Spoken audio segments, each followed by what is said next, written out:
সংবিধান সংস্কার করার যেই ম্যান্ডেট প্রদান করেছে, সেই ম্যান্ডেটের বিরুদ্ধে যদি বিএনপি অবস্থান গ্রহণ করে, আমরা স্পষ্ট ভাষায় বিএনপিকে লাল কার্ড দেখাবো। 2013 সালের শাপলা চত্বরে নবী প্রেমিকদের অকাতরে রক্তদান, 2013 সালে আল্লামা দেলোয়ার হোসেন সাঈদী রহমতুল্লাহ আলাইহির বিরুদ্ধে একটি কল্পিত রায়ের মাধ্যমে কোরআন প্রেমিক তাওহীদি জনতার উপর যে আক্রমণ করা হয়েছে, পাখির মতো গুলি করে প্রায় শতাধিক কোরআন প্রেমী তাওহীদি জনতাকে হত্যা করা হয়েছে। সেই সকল বীর শহীদান 2021 সালে মোদী বিরোধী আন্দোলনে হেফাজতে ইসলামের নেতাকর্মীদেরকে হত্যা করা হয়েছে। 2024 সালের জুলাই বিপ্লবে 1,500 বাংলার দামাল সন্তানদেরকে গুলি করে পরিকল্পিতভাবে হত্যা করা হয়েছে। রক্তের সাগর পাড়ি দিয়ে 36শে জুলাই 5ই আগস্ট 24 সালে বাংলাদেশ নতুনভাবে মুক্তি এবং স্বাধীনতা লাভ করেছে। জুলাই বিপ্লবীরা ঘোষণা করেছিল আগামীর বাংলাদেশ গঠিত হবে 1947 সাল, 71 সাল এবং 2024-এর ঐতিহাসিক বিজয়ের উপর ভিত্তি করে। তাই আজ যারা মনে করেন কেন আজকে বাংলাদেশের আলেম সমাজ, কেন আজকে বাংলাদেশের ইসলামপন্থীরা, কেন আজকে বাংলাদেশ খেলাফত মজলিস জুলাই বিপ্লবের পক্ষে এভাবে মাথায় কাফনের কাপড় বেঁধে রাজপথে নামতে চায়, যাদের মনে দ্বিধা সংশয় রয়েছে, আমি তাদেরকে বলতে চাই, আমরা জুলাই বিপ্লবের আকাঙ্ক্ষা জন্যই বাস্তবায়ন করতে চাই। জুলাই বিপ্লব 1921 সালের ঢাকা বিশ্ববিদ্যালয় প্রতিষ্ঠার ঐতিহাসিক প্রেক্ষাপটকে ধারণ করে। জুলাই বিপ্লব 1947 সালে বাংলাদেশের স্বাধীন জাতিসত্তা গঠনের অভিপ্রায়কে ধারণ করে। জুলাই বিপ্লব 71-এর মুক্তিযুদ্ধকে ধারণ করে। জুলাই বিপ্লব 2013 সালের শাপলার চেতনাকে ধারণ করে। জুলাই বিপ্লব 2024 সালের ছাত্র জনতার বৈষম্য বিরোধী আন্দোলনকে ধারণ করে। তাই যারা ইসলামকে ভালোবাসেন, যারা বাংলাদেশকে ভালোবাসেন, যারা বাংলাদেশের শতবর্ষের ঐতিহ্যের স্বাধীনতার সংগ্রামকে যারা ধারণ করেন, জুলাই বিপ্লবের বিপক্ষে তারা থাকতে পারে না। তাই আজ আমি ক্ষমতাসীন বিএনপিকে বলতে চাই, আপনারা ঐতিহ্যের 50 বছরের রাজনীতিকে বিশ্বাসঘাতকতা করবেন না। শহীদ জিয়াউর রহমান, বেগম খালেদা জিয়ার আদর্শের সঙ্গে গাদ্দারি করে বিএনপি টিকতে পারবে না। বাংলাদেশি জাতীয়তাবাদ এবং বাংলাদেশের স্বাধীন জাতিসত্তার যে আকাঙ্ক্ষা, সে আকাঙ্ক্ষাকে যদি বৃদ্ধাঙ্গুলি দেখান, আপনাদের অস্তিত্ব বিলীন হয়ে যাবে। সংগ্রামী সাথী ও বন্ধুগণ, তাই আজ আমি স্পষ্ট ভাষায় বলতে চাই, বিগত 12ই ফেব্রুয়ারি গণভোটের মাধ্যমে বাংলাদেশের মানুষ নিরঙ্কুশভাবে সংবিধান সংস্কার করার যেই ম্যান্ডেট প্রদান করেছে, সেই ম্যান্ডেটের বিরুদ্ধে যদি বিএনপি অবস্থান গ্রহণ করে, আমরা স্পষ্ট ভাষায় বিএনপিকে লাল কার্ড দেখাবো।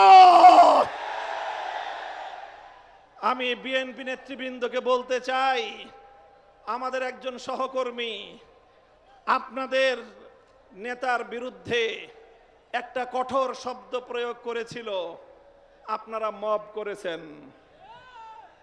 তাই আমি ব্যক্তিগত আক্রমণ, ব্যক্তিগতভাবে কাউকে কোনো কটু শব্দ উচ্চারণ করতে চাই না। তবে একটা কথা বলতে চাই, যেই 12ই ফেব্রুয়ারি নির্বাচনের মাধ্যমে আপনাদের জন্ম হয়েছে, আপনারা যেই 12ই ফেব্রুয়ারির গর্ভে জন্ম নিয়েছেন, সেই জন্ম নেওয়ার পরে এখন 12ই ফেব্রুয়ারিকে অস্বীকার করছেন, অর্থাৎ জন্ম নেওয়া সন্তান পিতামাতার বিবাহকে অস্বীকার করছেন।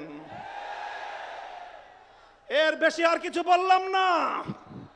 যদি আমাদেরকে বলতে বাধ্য করেন, আমরা এরপরে আর কোনো ব্যক্তির ব্যক্তিগত সম্মানের দিকে তাকিয়ে আমরা আমাদের মুখ বন্ধ রাখতে পারবো না।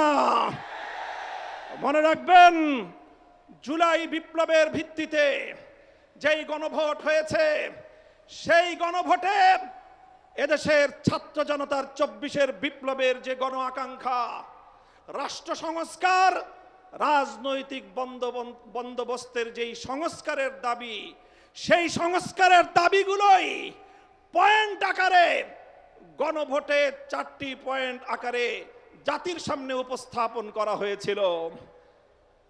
গণভোটের ইতিহাস আপনাদেরকে স্মরণ করিয়ে দিতে চাই। বাংলাদেশে ইতিপূর্বে আরো 3টি গণভোট হয়েছে। আজ 2026 সালে 4র্থ গণভোট হয়েছে। ইতিপূর্বে 3টি গণভোটের রায়ের সঙ্গে কেউ গাদ্দারি করে নাই।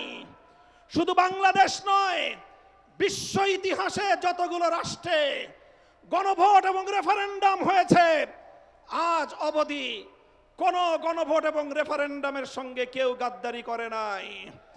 বিএনপি যদি আজ এই গণভোটের সঙ্গে গাদ্দারি করে, শুধু বাংলাদেশ নয়, বিশ্ব ইতিহাসের গাদ্দার দল হিসেবে চিহ্নিত হবে।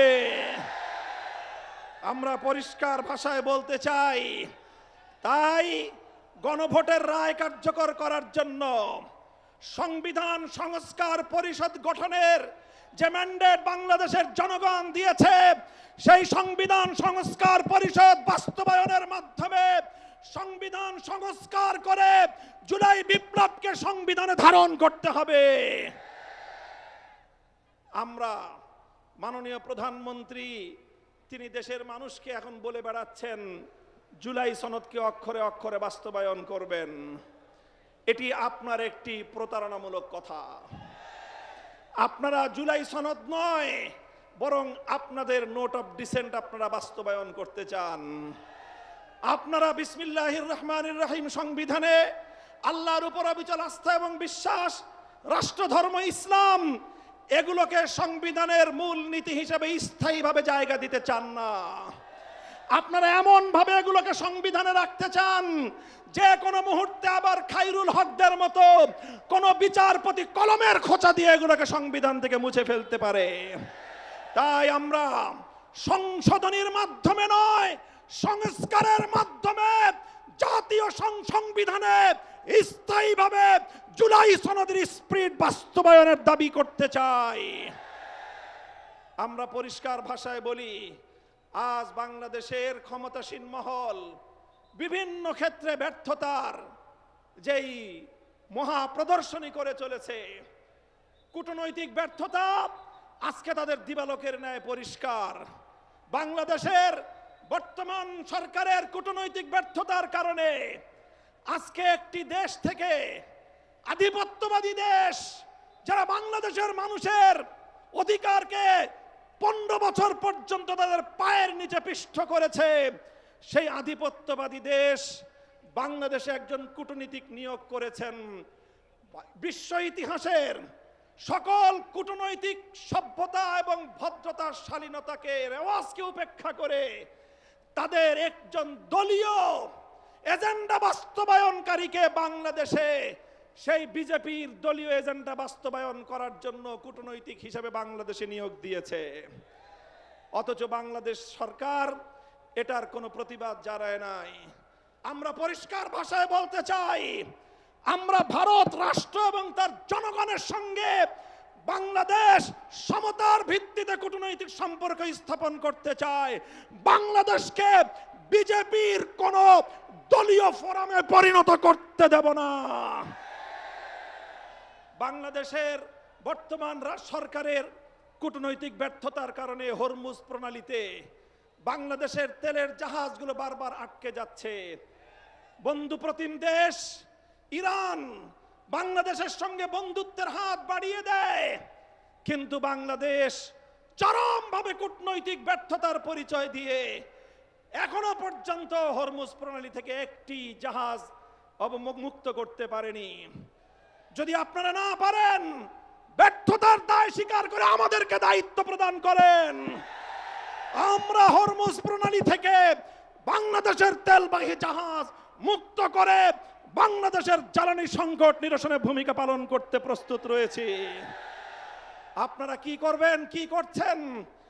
বাংলাদেশ ব্যাংকের গভর্নরের পদ দখল করেছেন, বাংলাদেশের গোটা ব্যাংক সেক্টরকে দুর্বৃত্তদের হাতে তুলে দিয়েছেন। এভাবে ব্যাংক সেক্টর থেকে আবার দুর্বৃত্তপনার মাধ্যমে বাংলাদেশটাকে আপনারা ধ্বংস করার পায়তারা করছেন। আপনারা দুর্নীতি দমন কমিশন থেকে বিচার বিভাগ পর্যন্ত রাষ্ট্রীয় প্রতিটি প্রতিষ্ঠানকে দলীয়করণ করার পায়তারা করছেন। আমাদের আখেরি পয়গাম, বাংলাদেশ ইনশাআল্লাহ আর কোনোদিন সেই একদলীয় বাকশাল তন্ত্র অথবা বিএনপি তন্ত্রের যুগে ফিরে যাবে না। বাংলাদেশের শহীদ প্রেসিডেন্ট জিয়াউর রহমান যেইভাবে বহুদলীয় ব্যবস্থা বাস্তবায়ন করেছে, সেই ব্যবস্থার রাজনীতি যদি করতে পারে বিএনপি টিকে থাকবে, অন্যথায় বিএনপি তার অস্তিত্বের সংকটে পড়বে। সংগ্রামী সাথী ও বন্ধুগণ, আমাদের আখেরি পয়গাম, যেভাবে গত দুদিন ধরে বাংলাদেশের বিভিন্ন শিক্ষাঙ্গনগুলোতে, ঢাকা বিশ্ববিদ্যালয় সহ বিভিন্ন শিক্ষাঙ্গনগুলোতে অস্ত্রের ঝনঝনানি শুরু করেছেন, স্থানীয় ছাত্র নেতৃবৃন্দের উপর যেভাবে ছাত্রলীগের হেলমেট লীগের মতো ভূমিকায় অবতীর্ণ হয়েছে, এই ধারা যদি অব্যাহত থাকে এর দায় সম্পূর্ণ সরকারকে গ্রহণ করতে হবে। মব সংস্কৃতি বন্ধ করুন, দ্রব্যমূল্যের লাগাম টানুন। এভাবে রাষ্ট্রের প্রতিটি সেক্টরে বিরোধী দলের পক্ষ থেকে সহযোগিতার যে আহ্বান জানানো হয়েছে, সেই আহ্বানে সারা দিন ইনশাআল্লাহ আমরা সহযোগিতার ভিত্তিতে দেশকে এগিয়ে নিতে প্রস্তুত। কথা বলেন ঠিক কিনা? আমি আজকের এই বিশাল গণসমুদ্রকে লক্ষ্য করে আখেরি কথা জিজ্ঞাসা করতে চাই। এই কালো পতাকাটা নামান। আমি আপনাদেরকে বলতে চাই, আজ গণভোটের রায় বাস্তবায়নের জন্য বাংলাদেশ খেলাফত মজলিস যে ডাক দিয়েছে, এটি আমাদের সর্বশেষ কর্মসূচি নয়। আজ হলো আমাদের গণভোটের রায় বাস্তবায়নের জন্য কর্মসূচির যাত্রা শুরু।